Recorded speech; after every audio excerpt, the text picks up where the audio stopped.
esta noche, inmediatamente, primeramente es una bendición estar reunidos y poderles ver, poder saludar a los que conozco y a los que no también. Pero es una alegría y una bendición poder estar juntos. Por supuesto, ha llegado el momento de meditar en la palabra del Señor. Y vamos a leer una porción de la Biblia que es realmente bastante conocida, pero que tiene para nosotros una lección muy importante. Y quisiéramos leer del Evangelio según San Lucas. Evangelio según San Lucas. Quisiéramos leer del capítulo número 4. Evangelio según San Lucas, capítulo número 4. Gloria a Dios.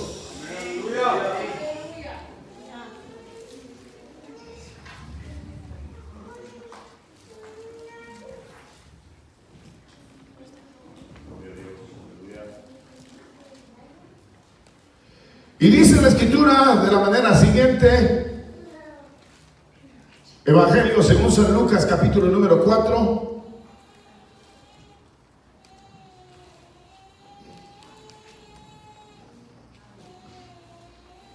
El versículo que leemos es el versículo número 16 en adelante, que dice: vino a Nazaret, donde se había criado, y en el día de reposo entró en la sinagoga conforme a su costumbre y se levantó a leer.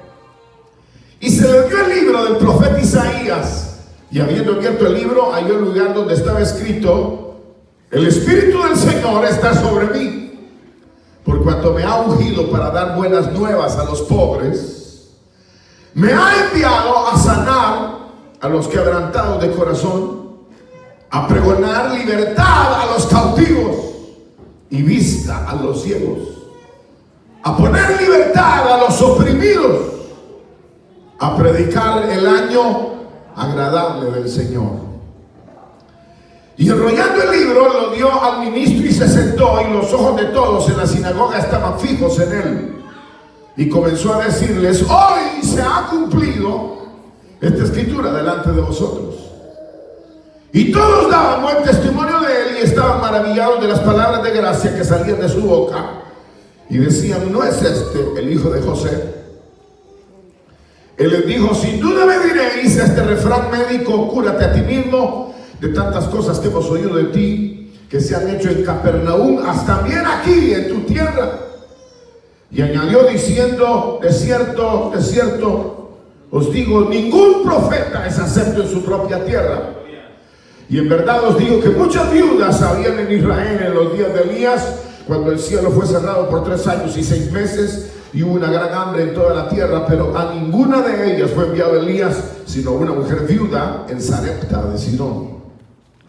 Y muchos leprosos habían en Israel en el tiempo del profeta Eliseo, pero ninguno de ellos fue limpiado, sino Naamán el sirio. Al oír estas cosas, todos en la sinagoga se llenaron de ira, y levantándose le echaron fuera de la ciudad y le llevaron hasta la cumbre del monte sobre la cual estaba edificada la ciudad de ellos, para despeñarle. Mas él pasó por en medio de ellos y se fue. Amén. Hasta ahí dejamos la lectura. Tengan la bondad de sentarse, queridos hermanos. Gloria a Dios. Así como estamos, vamos a hacer una breve oración. Cierre sus ojos. Padre nuestro que estás en los cielos, santificado sea tu nombre. Te damos gracias, Señor, por poder adorarte esta noche con nuestras gargantas, nuestros corazones y también las aportaciones que hemos presentado delante de ti. Te damos gracias por el privilegio que tenemos ahora de meditar en tu santísima palabra, y rogamos, Señor, que hables a nuestros corazones. Señor, de acuerdo a tu misericordia, háblanos, precioso Espíritu Santo, guíanos, Señor, y opera en nuestras vidas. A ti sea el honor y la gloria por los méritos de nuestro gran Salvador Jesucristo, porque te damos gracias. Digan todos amén. Amén. Esta noche hemos leído esta porción de la Biblia que básicamente nos habla con respecto a, yo diría, el método. Diría 2 cosas: método insustituible y método infalible. no se puede sustituir y no falla. El método insustituible y método infalible para gozar de los beneficios de nuestro Dios. El método, ¿quieren repetirlo conmigo? A ver si no se les traba la lengua. Ustedes con 2 idiomas ya se les ha de trabar un poco la lengua, pero ya no saben si hablan inglés o español. Método insustituible. Método infalible. Para alcanzar ¿qué? Los beneficios de Dios. Es un hecho, en primer lugar quisiera señalar el hecho innegable que todos nosotros somos seres muy necesitados. Y nos urge definitivamente a diario ver la misericordia, la fidelidad de Dios sobre nuestra vida. Y es probable que nosotros, más que todos, nosotros los que asistimos a una iglesia, los que nos hemos vuelto así como medio religiosos, a veces a los hermanos les dice: ¿usted qué religión tiene? Dice: no, yo no tengo religión. Dice: soy cristiano. Pero es religioso de todas maneras. Es decir, que quiere evitar el hecho de ser religioso, pero lo es, porque asiste a una iglesia, canta, ora, reza, hace cualquier cosa y tiene una serie de liturgias que lo acompañan, que lo identifican como un religioso. Ahora, el asunto está en que pareciera que tanto los unos como los otros tenemos una urgente necesidad de una operación divina sobre nosotros. Y en la misericordia inagotable de Dios diseñó que haría una operación extraordinaria en la vida de los hombres. Es decir, que en la misericordia de Dios dispuso que habría de bendecir a los hombres.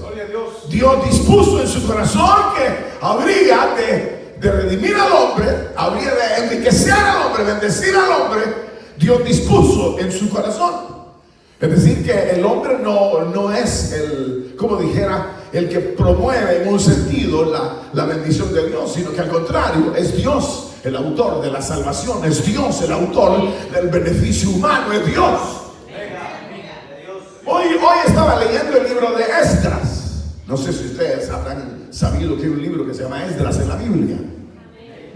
Pero este libro de Esdras es un libro interesante. No sé si recuerdan de qué habla el libro de Esdras. ¿Alguien recuerda de qué habla el libro de Esdras? ¿Quiere alguien opinar de qué habla? Pero les voy a decir para no ponernos en problemas. Pero el libro de Esdras habla de la restauración del templo en Israel después de 70 años de esclavitud en Babilonia. La restauración del templo, la restauración de Israel después de 70 años de cautividad en Babilonia. Pero me llamaba la atención el hecho de que el libro de Esdras, en los primeros capítulos, habla con respecto a los que volvieron a Jerusalén, o volvieron a la tierra de Dios después de 70 años de esclavitud. Vean para acá, después leen la Biblia en la casa. Pero noten ustedes que ahí en Esdras se habla de, hasta la lista se da por nombre de las familias que regresaron a Jerusalén. Serán los nombres de todos los personajes que regresaron a Israel en los días de Esdras. Yo estaba leyendo y ponía aquí sobre la misma escritura que estaba leyendo, ponía el número de las personas que regresaron. No regresaron muchos, pero regresaron 49,897 personas de la esclavitud en Babilonia. Casi 50,000 personas. Pero habían pasado 70 años. Y da los nombres de las personas que regresaron. Pero me llamaba la atención que durante esos 70 años, prácticamente era una generación. La Biblia dice en el Salmo, ¿se acuerdan ustedes? 90, dice que los años del hombre son 70. Y en los más fuertes, 80. Es decir, que había pasado toda una generación. Y ahora, los que no eran de la generación que había ido a la esclavitud, ahora son libres. Díganme ustedes, ¿qué mérito hicieron ellos para regresar? ¿Qué mérito? No quieren contestar, pues. Les estoy preguntando, ¿qué mérito hicieron? ¿Qué mérito? Nada. Nada. Eran tan esclavos como los demás. Pero Dios quiso que esa gente volviera. Es decir, esto lo digo por el hecho del deseo de Dios de bendecirnos independientemente de cualquier acción que nosotros hagamos. Ellos eran tan esclavos como los demás, y sin duda alguna toda la generación que había entrado, habían pasado 70 años, todos se habían muerto, y ahora solo quedaba una generación que vino a heredar y a reedificar y a restaurar sin tener ni un solo mérito. A veces uno es algo legalista, ¿no? Que uno cree que porque lo que uno hace es que Dios se mueve, o porque lo que uno hace es que Dios responde. A veces uno cree que lo que uno hace, entonces Dios va a obrar. No. Dios es un Dios que ha dispuesto a hacer una obra extraordinaria en la vida humana. Tal vez se recuerdan, y de esto sí se recuerdan, del capítulo 12 de Génesis. ¿Se acuerdan de qué habla el capítulo 12 de Génesis?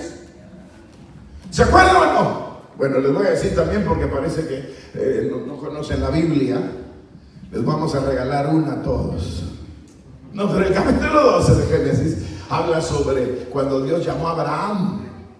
¿Dónde vivía Abraham? Él era un pagano, idólatra, pagano. Y Dios se le aparece y le dice: ven, sal de tu tierra y de tu parentela a la tierra que yo te mostraré. ¿Dónde está el mérito de Abraham? ¿Qué tenía Abraham para que Dios lo llamara? Igual que los israelitas que posteriormente fueron traídos de Babilonia hacia Israel o Jerusalén, no tenían mérito alguno. Cuando uno lee los Romanos, la carta de los Romanos, esa sí la han leído alguna vez, me imagino, pero los Romanos dice: siendo aún pecadores, Cristo murió por nosotros. ¿Qué méritos teníamos nosotros para que Cristo muriera por nosotros? Éramos pecadores, y todavía siguen siendo, no se hagan los que no. Sin embargo, no había mérito. Eso es lo interesante. No había ningún mérito. En el propósito de Dios, Dios se dispuso a bendecir la vida de los hombres.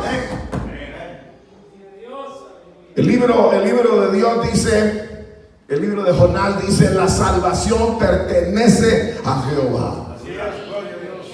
Bueno, ya han oído ustedes de lo que el Señor le dice a Jeremías: antes que nacieras ya te había dado por profeta a las naciones.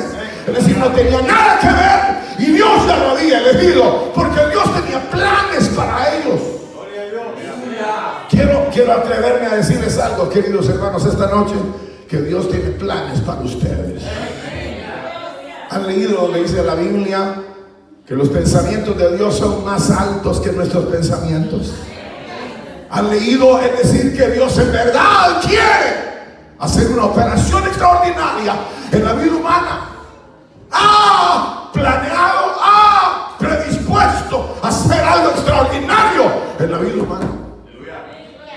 Ahora es aquí donde, en ese fundamento del deseo de Dios de operar en la vida humana, es donde dijimos que íbamos a estudiar algo esta noche. ¿Quién recuerda qué es lo que vamos a estudiar esta noche? Lo repitieron, dijeron dos cosas. ¿Se acuerdan? ¿Querían repetirlo de nuevo? ¿Están listos? Ahora conmigo, repítalo. ¿Qué pasó? ¿Se les olvidó ya? ¿Quieren que le pregunte a cada uno? A ver, usted, hermana, diga usted cuál es de qué íbamos a hablar esta noche. ¿Ah? ¿Qué? Imprudencia, dice. Yo guarde. No tenemos ni 10 minutos de estar hablando y ya se les olvidó. ¿Qué será cuando estén en su casa y vayan al trabajo mañana y se les olvida todo? Hablé sobre lo insustituible y infalible. ¿De qué?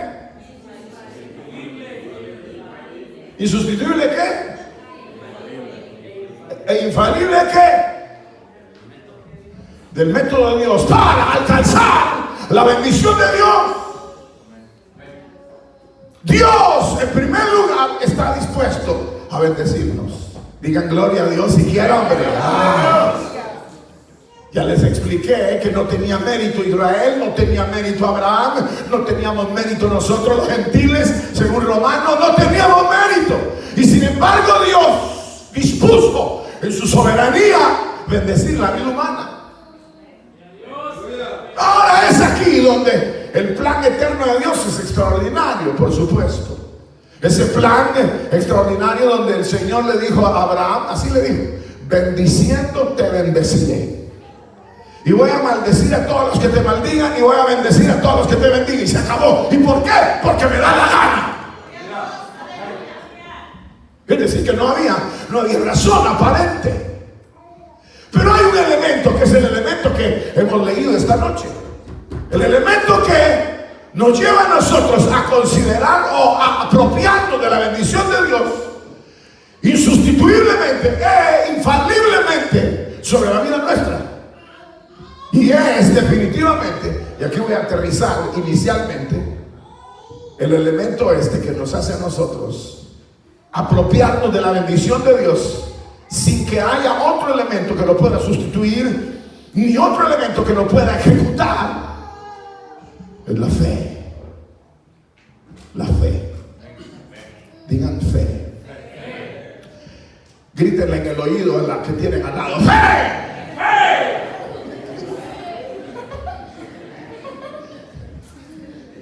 Para que despierten. Cuando uno lee la escritura, y voy a volver a Abraham, dice: y Abraham le creyó a Dios y le fue contado por justicia, dice. Es decir, que no hubo obras, lo único que hubo fue aplicación del elemento insustituible e infalible que era la fe. Cuando uno piensa en este elemento insustituible e infalible que la escritura nos muestra como el elemento que nos revela la gloria, el poder y la gracia y los beneficios de Dios para la vida nuestra, uno se queda asombrado de ver cómo ha operado a través del tiempo y que no hubo nada que lo pudiera sustituir y no habrá nada que lo pueda ni sustituir ni, hermanos, suplantar, en el sentido de darle validez a la verdad de Dios. Dios deseó y Dios decidió bendecir la vida humana. Y en el caso de Abraham, lo llamó y le dijo: bendiciéndote bendeciré y te multiplicaré, haré de vosotros una nación grande, haré de vosotros cosas extraordinarias, que dice la Biblia que ojo no vio y no han subido en el corazón del hombre, son las cosas que Dios tiene preparadas para los que le aman. Es decir, algo extraordinario. Tengo una pregunta para ustedes. Tengo una pregunta: ¿ustedes son cristianos? No van a contestar, pues. ¿Son cristianos o no? Entonces han de estar bendecidos, super bendecidos y extraordinariamente bendecidos. ¿Es cierto o no es cierto? Supuestamente. Es un hecho que, aunque digan amén, uno siempre tiene algunos detalles en los cuales urge la intervención divina. Necesita que la operación de Dios llegue a su vida. Pero es aquí donde encontramos nosotros, en esta porción, y voy a hacer inmediatamente, diría en parte, el análisis de esta porción que hemos leído del Evangelio según San Lucas, en donde encontramos nosotros, queridos hermanos, cómo el Señor se presenta en medio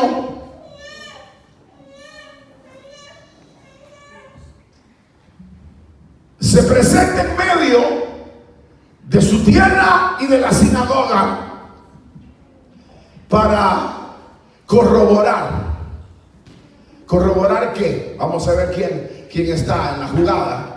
¿Para corroborar qué? Usted que nos está ayudando, ¿quiere decir algo? ¿Corroborar qué? Corroborar el año agradable del Señor, o sea, el propósito de Dios. Cuando el Señor se presenta en la sinagoga, dice: el Espíritu del Señor está sobre mí. Me ha ungido para sanar, me ha ungido para libertar, me ha ungido para dar libertad a los cautivos. ¿Qué estaba corroborando? El buen deseo de Dios de obrar. Entonces, ¿qué estaba corroborando el Señor ahí?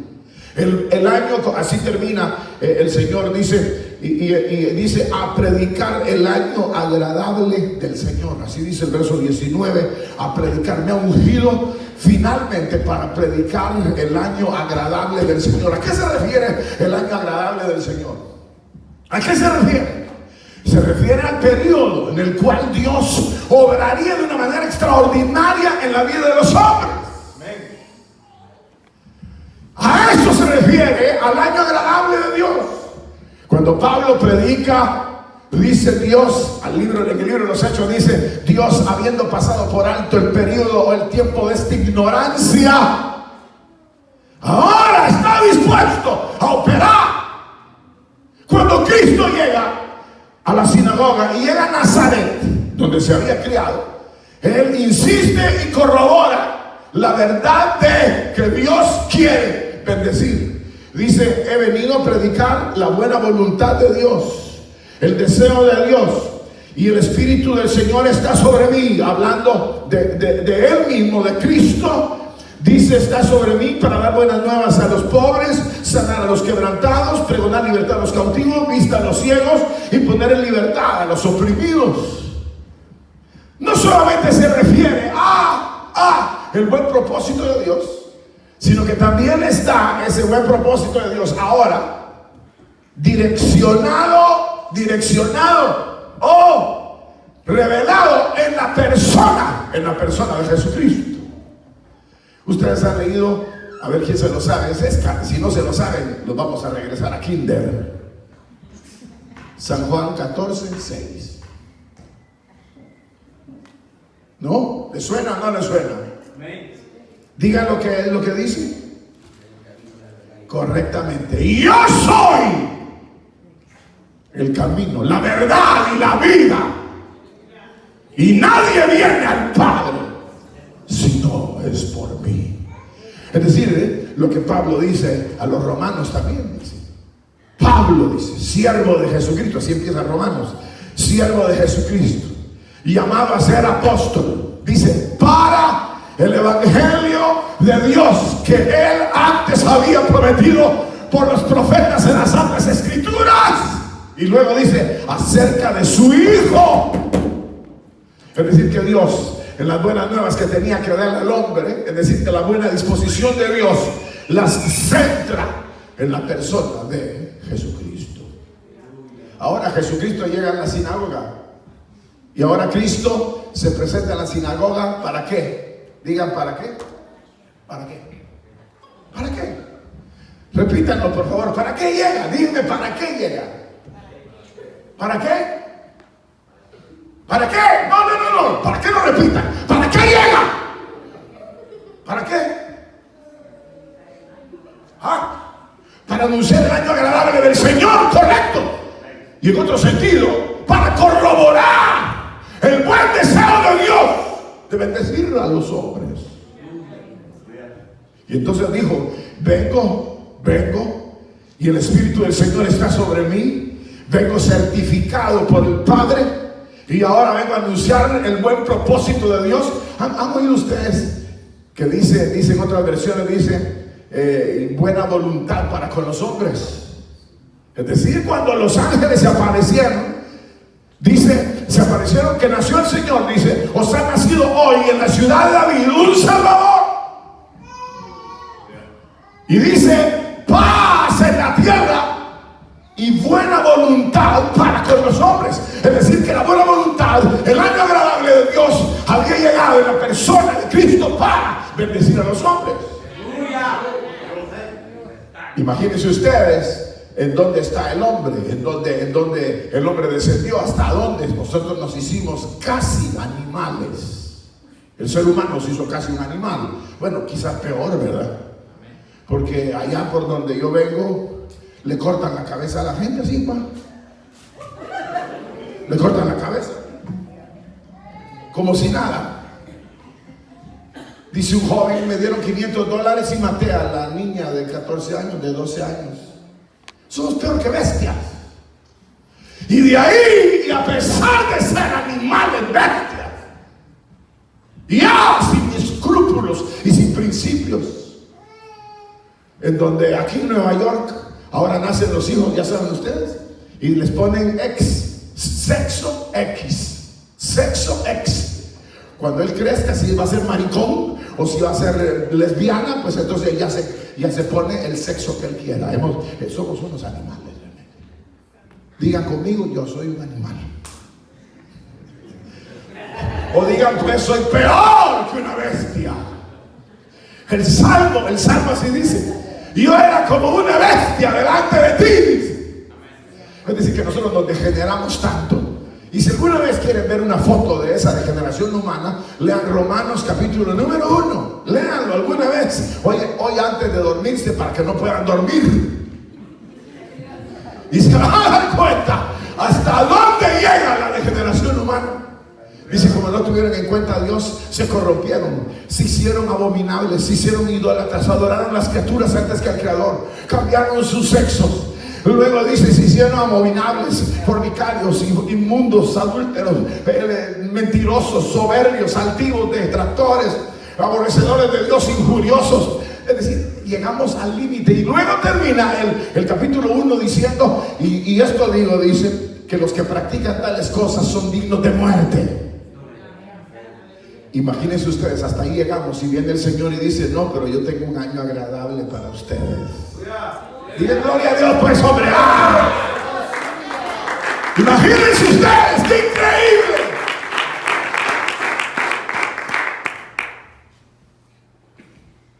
De otra manera, estaríamos condenados. Pero Dios tenía esas buenas nuevas, que en la persona de Cristo revelaría su propósito para la vida humana, de exaltarlos, de levantarlos y de bendecirnos. Ahora es aquí donde, como ya en los días de Abraham también se reveló el método infalible, insustituible, infalible para la exaltación y bendición de la vida humana, que es la fe en Cristo. Entonces ahora en el capítulo número 6 que leemos, número 4 que leemos, de la misma manera,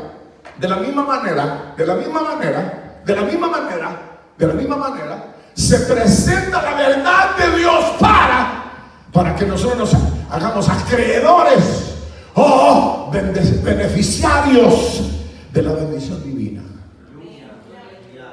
Entonces el Señor habló y dijo, el Espíritu de Dios está sobre mí, pero estaba en Nazaret, estaba donde se había criado.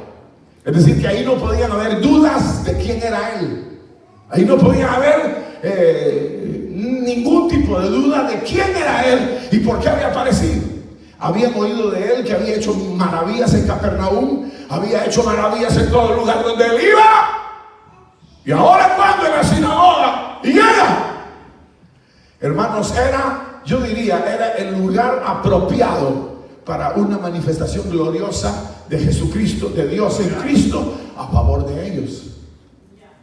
Pero ¿sucedió o no sucedió? Conteste pues, ¿sucedió o no sucedió? No. Entonces, ¿qué pasó ahí? Si el propósito de Dios era bendecir, y la persona de Cristo, el camino, la verdad y la vida, que todas las promesas de Dios son en Él, sí y amén, para la gloria de Dios. Ahora, ¿por qué falló entonces? ¿Por qué falló? ¿Por qué falló?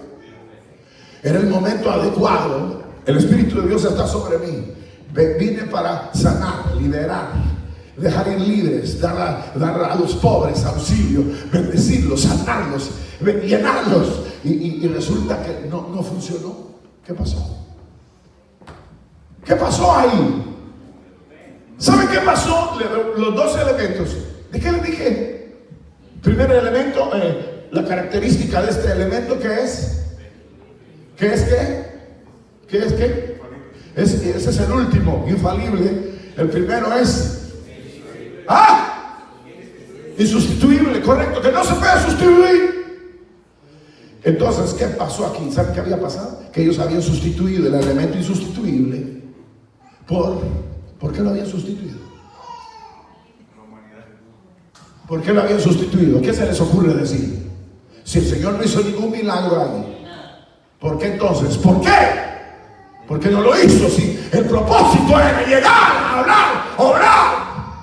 ¿Y por qué no sucede? Porque de hecho habían sustituido el elemento que hace que la acción de Dios se produzca.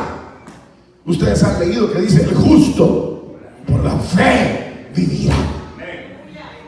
El justo por la fe, es decir, que es el elemento insustituible. Pero entonces, ¿qué habían hecho ellos? Lo habían sustituido.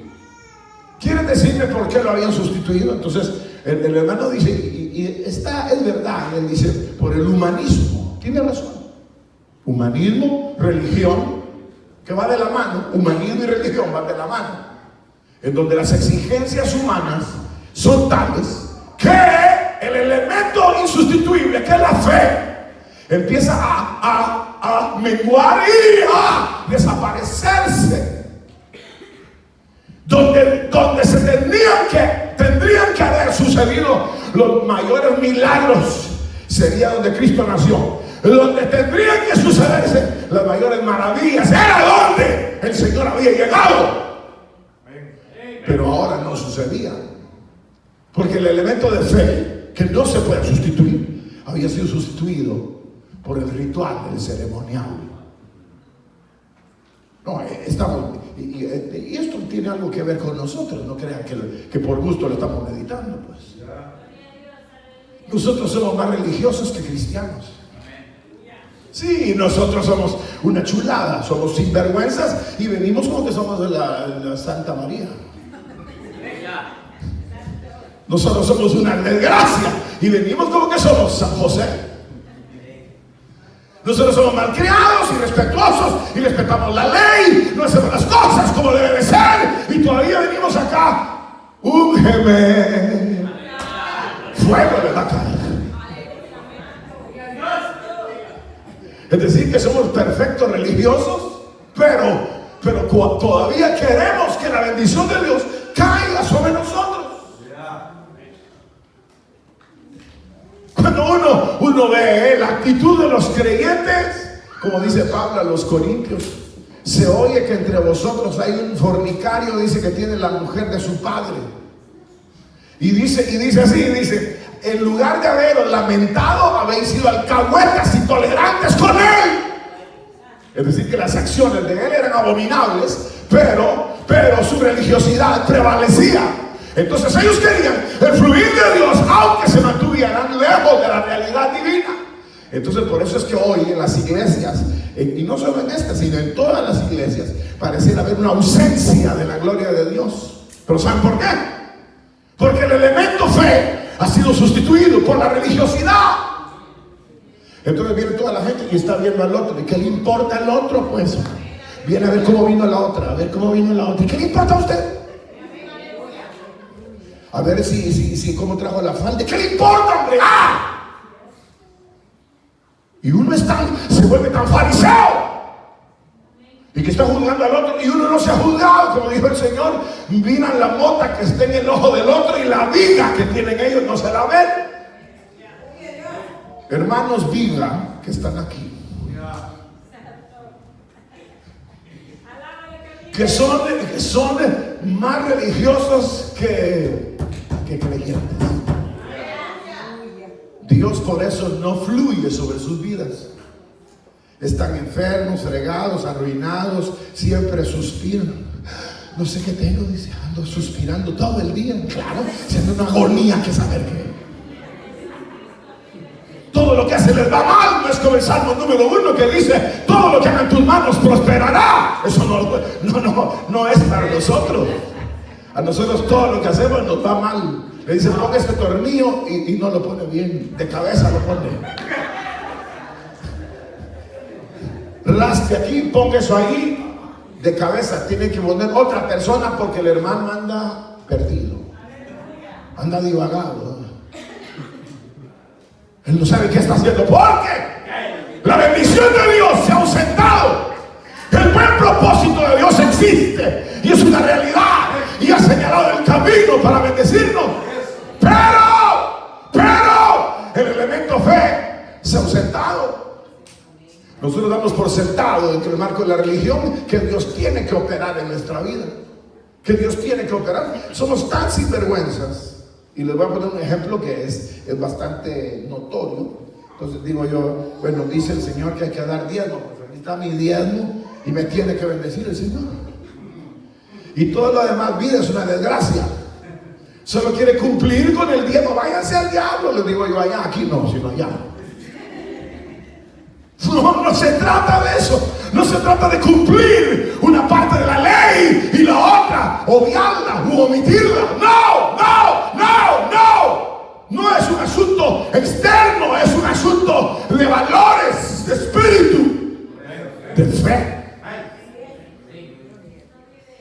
Es decir, que el Señor había hecho milagros en Capernaum. Habían oído de Él y su fama. Hemos oído su fama, hemos oído su verdad. Hay milagros aquí como los hechos en Capernaum. Es decir, que sabían de la esencia de Dios en la persona de Cristo y todavía así lo rechazaban.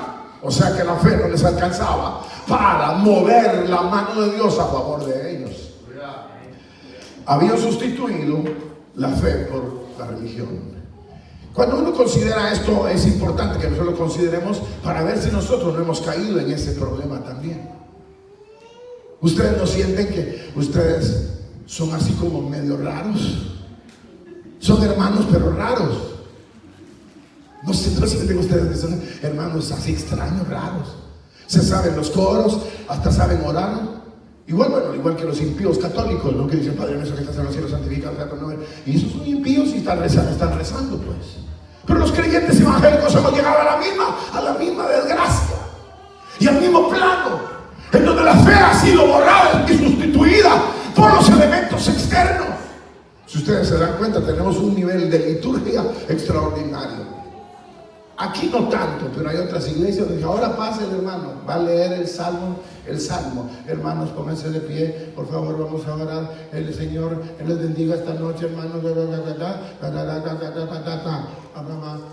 Amén. Ahora pasa el hermano fulano a dar testimonio.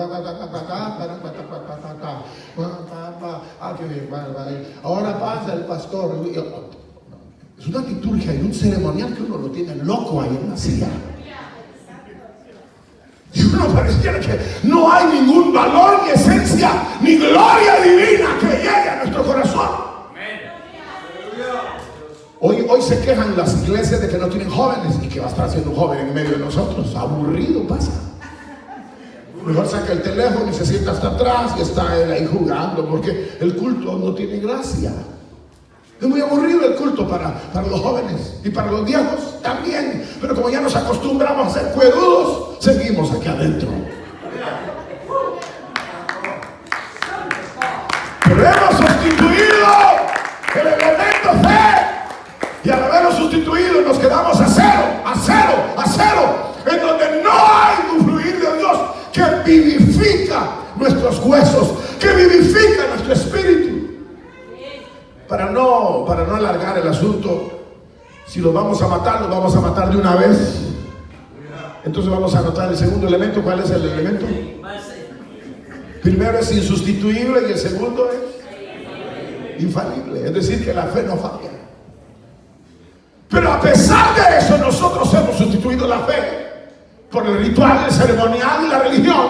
Y posteriormente dudamos de la realidad de la fe. Al grado que nosotros ahora dudamos de la fe como el elemento operativo de Dios a favor nuestro. Fíjense que las iglesias de hoy, y ustedes no van a dejar mentirme, pero desde el pastor, aquí no, sino allá en otros mundos, pero desde el pastor para abajo ya no creen en Dios. Allá por donde yo medio vivo, Allá, si la iglesia necesita algo, hace una rifa. Si la iglesia necesita comprar algo, rifa unas motos. Es decir, que todo, no hay fe, ya se acabó, es un negocio. Es como un pescar, ¿no? Le pone una lombriz en el anzuelo. Entonces el pez viene y dice: a comida, pero no ha visto el gran hierro que se le va a trabar en el hocico. Iguales los creyentes. Y entonces hemos sustituido la fe por elementos de tipo humano, como decía mi hermano, humanismo, religión, y se ha sustituido de tal manera que la fe pareciera no estar presente. Ustedes recuerdan lo que dijo el Señor cuando el Hijo del Hombre venga a la tierra: ¿hallará fe en la tierra?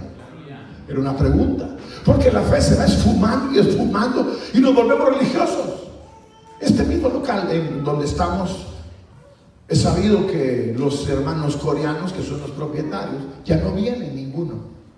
Ya prácticamente están por cerrar. En Washington, no este, sino el otro, allá, el otro lado, en el este de los Estados Unidos, en la iglesia compró el templo de los coreanos. Allá ya se compró el templo, allá del otro lado, porque ya también ya no iba la gente. ¿Ya qué van a ir si la gloria de Dios ya no está? ¿A qué van a ir si la manifestación divina ya no está? ¿A qué vamos a ir? ¿A qué? ¿A qué? ¿A qué? ¿A qué vamos a ir? ¿A qué?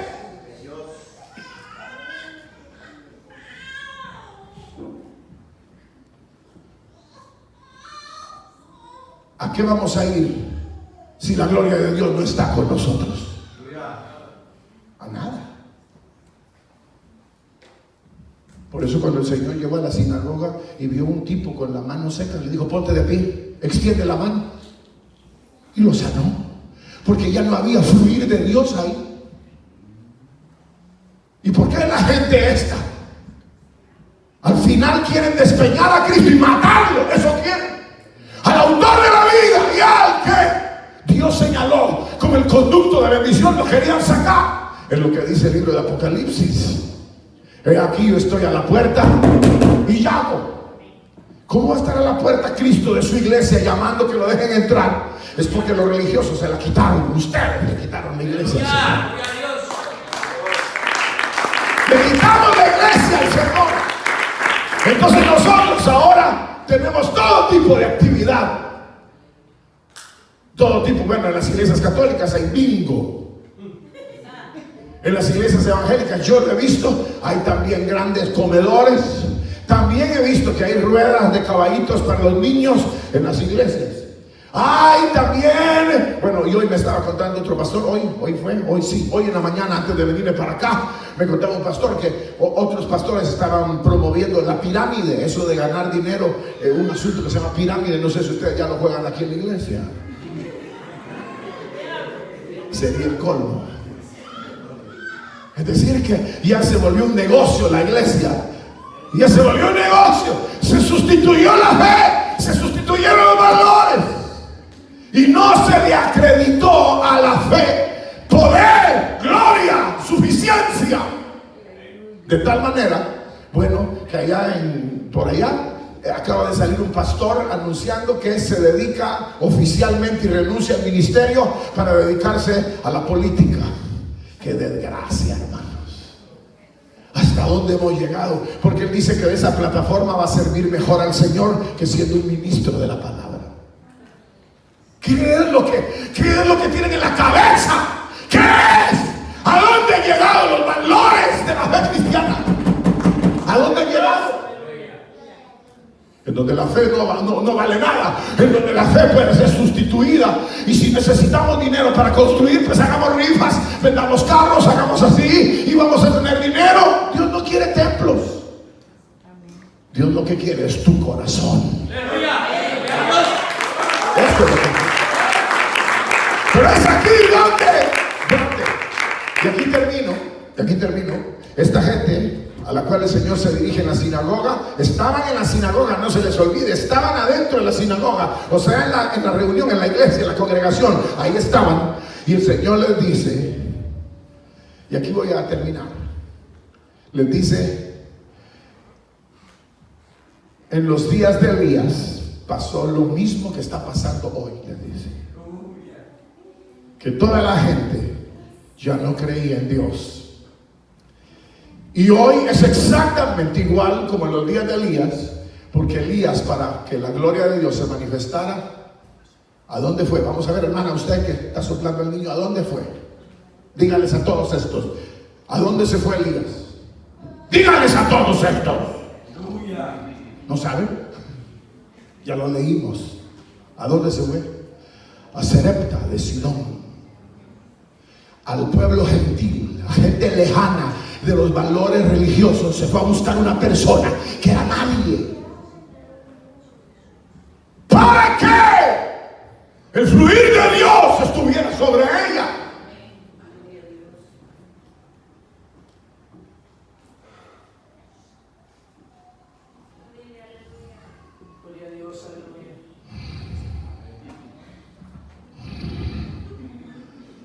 El fluir de Dios estuviera sobre ella. Nosotros ahora, por ejemplo, alguien de ustedes, no me voy a referir a nadie, pasó bien distraído todo el mensaje, supongamos, en el culto y todo. Y ya se va, vamos a comer. ¿Y fuiste al culto? Sí, fui al culto. ¿A qué fue? A nada, nada de nada. A nada fue. Usted vino a nada aquí. ¿Cómo es posible? Si la gloria de Dios prometió estar en medio de nosotros, donde 2 o 3 están en su nombre, ahí estoy en medio de ellos, y no poder gozar del beneficio divino.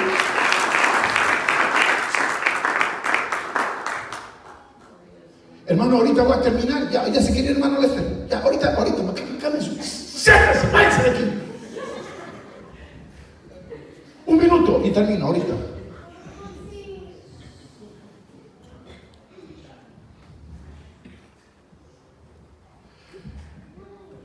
Se ha perdido, sustituido en primer lugar la fe. Entonces el Señor le dijo, esto pasó en los días de Elías y pasó en los días de Eliseo, que en lugar, oigan esto, vean para acá, que en los días de Eliseo había muchos leprosos en Israel y no sanó a ninguno de los leprosos en Israel. ¿Por qué? ¿Por qué? Habían sustituido la fe por la religión, y habían sustituido la fe y el poder de Dios por nada. Entonces el Señor lo que hizo fue en los días de Eliseo sanar a un pagano que estaba lejos, pero que mostró fe. La mujer le dijo, mira aquí la muchacha que ustedes trajeron robada, cautiva de Israel en las incursiones que hicieron. Esta mujer dice que allá en Israel hay un hombre que te puede sanar. De verdad, dijo. Y lo creyó el hombre y se fue en fe. Y se fue y alcanza la sanidad. Es decir, que el elemento fe funcionó. Ahora, nosotros, hermanos, hemos llegado a un momento donde no podemos nosotros sustituir la fe, ni pensar que la fe ha perdido voltaje, ha perdido poder, ha perdido gloria. No. Lo he estado viendo en estos días y solo voy a hacer una mención, pero Benny Hinn, famoso predicador, ahora ha dicho que se arrepiente de todo lo que le ha robado a la gente. Está saliendo en las redes en donde él se arrepiente, y el libro Fuego Extraño dice que ni un milagro de Benny Hinn puede ser probado, ni uno. Y aparte de eso, todo el dinero que le hacía a la gente creer de $1,000 por su milagro, siembra una semilla de $1,000 y vendrá la bendición de Dios. Todo eso ahora está arrepentido de lo que hacía. Jugaron con la fe de los creyentes, jugaron con el interés carnal y material nuestro. Ahora es el momento para que nosotros recuperemos los valores genuinos de la fe. Es el momento para que nosotros entendamos que la fe, para Abraham no hubo otra alternativa. Creyó Abraham a Dios y le fue contado por justicia. Creyó Abraham a Dios y le fue contado por justicia. Concluimos, dice Romanos, concluimos que el hombre es justificado por la fe, sin obra de la ley. Es decir, que no hay otro elemento. Y finaliza diciendo, No hay por qué temer en el hecho de darle crédito a la verdad de la fe. Nosotros debemos de hacernos hombres de fe. Hombres de fe o mujeres de fe. Esta iglesia, y aunque usted no pertenezca a esta congregación, pero todos somos de Cristo, tenemos que retomar los valores de la fe, por un lado. Y por otro lado, es urgente que la iglesia recupere su posición de victoria. No necesitamos engañar a la gente, no necesitamos hacerle promesas falsas, no necesitamos fingir, levantar las manos y hacer mil cosas cuando verdaderamente no es el producto de nuestra fe. Porque Dios no va a respaldar nada que sea religión, no va a respaldar nada que sea fingido, no va a respaldar nada que sea orgullo e hipocresía, no va a respaldar nada que no produzca o que no proceda de la fe.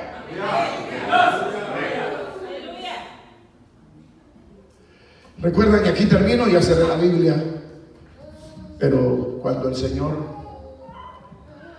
dijo, no, ni en Israel he hallado tanta fe. Cuando aquel hombre que era soldado dijo, yo tengo soldados bajo mis órdenes y a este le digo, ve, va, bien y viene. El Señor dijo, qué gran fe de este. Queridos hermanos, nosotros o volvemos a la fe o no habrá nada.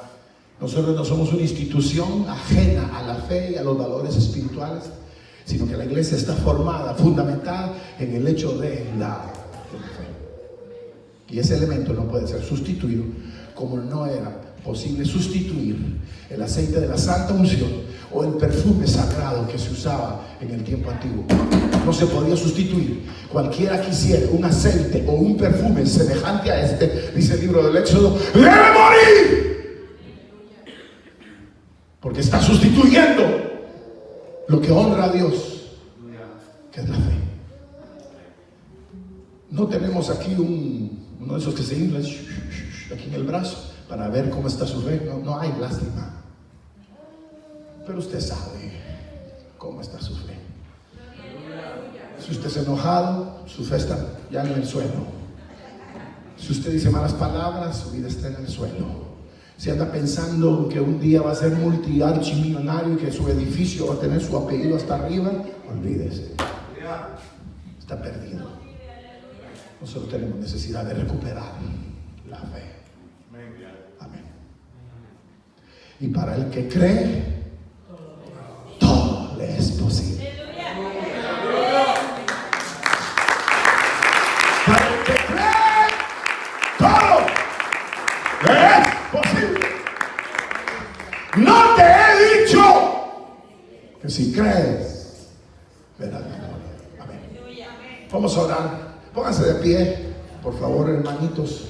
Y una oración breve esta noche. Padre nuestro que estás en los cielos, santificado sea tu nombre. Te damos gracias.